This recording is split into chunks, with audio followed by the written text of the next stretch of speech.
दोस्तों नमस्कार, मैं राज कपूर। आप देख रहे हैं जबरदस्त। जंतर मंतर पर आंदोलन में बैठे छात्रों ने न सिर्फ धर्मेंद्र प्रधान का इस्तीफा लिया, बल्कि जंतर मंतर पर बैठे छात्रों ने धर्मेंद्र प्रधान के साथ साथ देश के प्रधानमंत्री नरेंद्र मोदी का गुरूर और घमंड तोड़ दिया।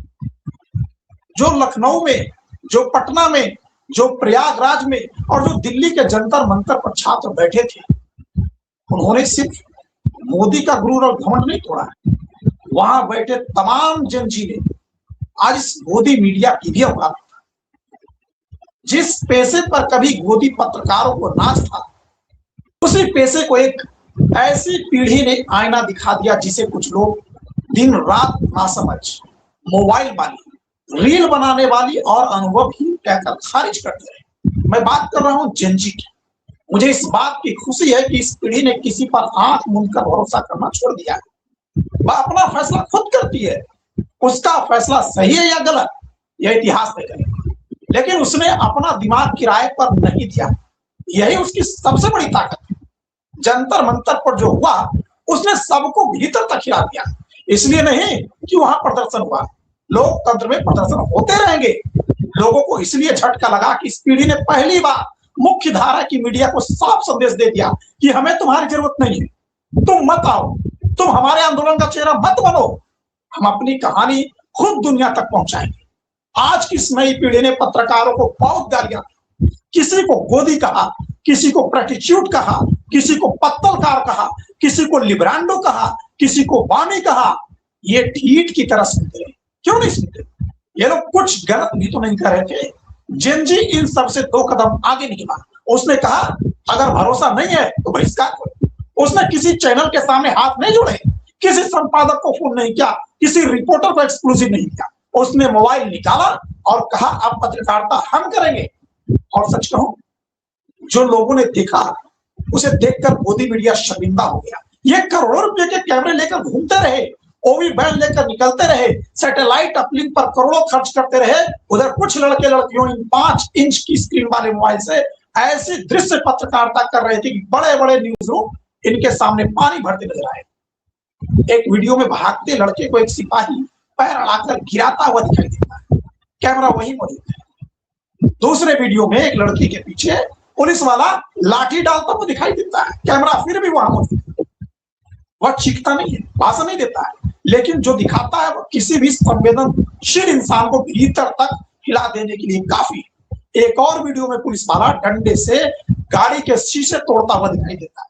अगर यह कैमरा वहां न होता तो शायद कल यही बताया जाता कि सारी तोड़फोड़ प्रदर्शनकारियों ने की। एक छोटा सा मोबाइल कैमरा उस पूरे नैरेटिव को चुनौती दे देता है। यही पत्रकारिता है। पत्रकारिता का मतलब एसी स्टूडियो में बैठकर 10 लोगों पर चिल्लाना नहीं। पत्रकारिता का मतलब है वह क्षण पकड़ लेना जिसे सत्ता छिपाना चाहती है, वह दृश्य रिकॉर्ड कर लेना जिसे इतिहास मिटा देना चाहता है। देश ने उन बच्चों की कैमरा समझ देखी, फ्रेमिंग देखी, एंगल देखा, टाइमिंग देखी, एडिटिंग देखी, लगा जैसे किसी पुराने खोजी पत्रकार की पूरी टीम काम कर रही। किसी ने उन्हें पत्रकारिता नहीं सिखाया, उन्होंने पत्रकारिता को जी लिया। दुख इस बात का है कि अगर देश में सचमुच स्वतंत्र मीडिया बचा होता तो अगले ही दिन उन बच्चों को बुलाया जाता और कहा जाता कि आओ हमारे साथ काम करो, हमें ऐसे रिपोर्टर चाहिए।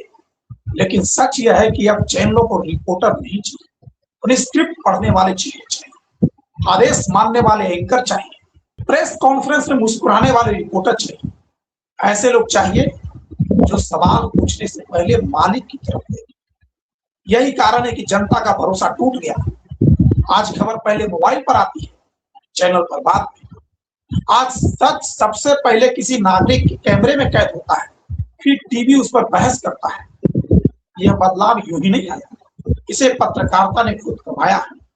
हर वायरल वीडियो अंतिम सत्य नहीं होता है। किसी भी वीडियो की जांच होनी चाहिए, उसका पूरा संदर्भ सामने आना चाहिए। लेकिन यह भी उतना ही सच है कि जब नागरिक कैमरा उठा लेता है तो पत्रकारिता का एक अधिकार खत्म हो जाता है। फिर खबर वही नहीं होती जो चैनल दिखाता है, खबर वह भी होती है जिसे जनता रिकॉर्ड कर रही है। आज जेनजी ने गोदी मीडिया को उनकी औकात बता दी। ये समझते रहे कि पत्रकारिता इनके आई कार्ड में रहती है। उन्होंने साबित कर दिया कि पत्रकारिता एक आड़ में नहीं ईमान में रहती। ये समझते रहे कि पत्रकारिता इनके स्टूडियो में रहती है। उन्होंने साबित कर दिया कि पत्रकारिता सड़क पर भी जन्म ले सकती है। ये समझते रहे कि पत्रकारिता चैनल के लोगों से चलती है। उन्होंने बता दिया कि सच के सामने किसी लोगों की औकात नहीं, यह किसी पीढ़ी की तारीफ भर नहीं है। गोदी मीडिया ने पत्रकारिता को धीरे धीरे कारोबार बनने दिया। मालिकों के हितों को जनता के हितों पर भारी पड़ते देखा और चुप रहे। सवाल पूछने की जगह सुविधा चुन ली, जोखिम की जगह आराम चुन लिया। और आज जब जनता हम पर भरोसा नहीं करती तो इन्हें बुरा लग जाता है। बुरा मत मानिए, आईना हमेशा सुंदर नहीं होता।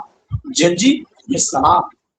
कम से कम तुमने इनको यह तो याद दिला दिया कि पत्रकारिता कैमरे से नहीं, रीढ़ की हड्डी से हो।